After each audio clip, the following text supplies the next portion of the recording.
I started off with Vogue Xchange, and I've been busy with that for about 4 years, working with second-hand and vintage clothes. And through that process, connecting with a lot of people and really trying to bring the conversation about sustainable fashion to the table. And I feel that the sustainable fashion is not really a luxury anymore. It's not something which should be an option anymore.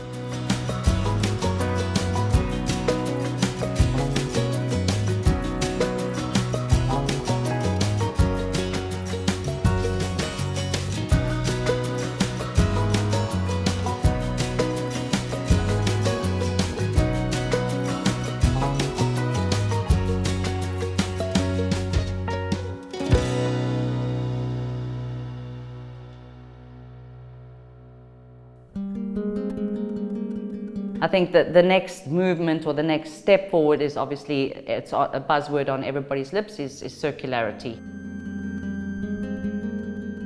I just had a lot of clothes, literally piled on my balustrade, on my sofa, just in every spare space. And obviously there was nothing happening during COVID, and I decided to open a clothes bank. And obviously the minute I announced that, people wanted to donate. So there were some days I literally couldn't get into my door. And that's when the impact really, I really felt the impact of the weight of that waste and what you actually do with it. Nobody wants it. And that was where the sort of upcycling workshop space came about, and I have actually opened at the end of November. I opened up the Foundry, which is the workshop space in Gozo, and it's going to be part of Vogue Xchange.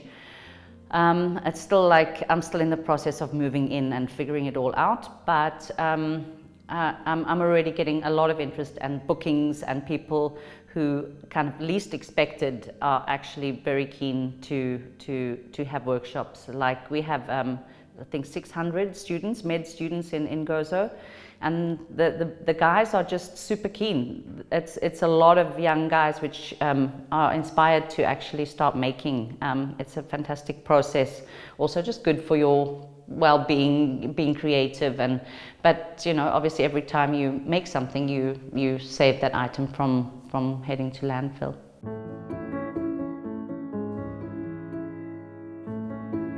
It's been really fantastic, especially for me based in Gozo, having a professional space like Valletta Design Cluster, which is also got quite a good name. It's connected to the arts and cultural departments, so that is really it does help with especially with the upcycling, where it might have been dismissed as just something which little crafty people do. It's not. It's actually quite an intensive craft, time-consuming, and it takes a lot of strategic planning in your head. It's you have to literally think things out. But having this space has also allowed me to have much bigger workshops.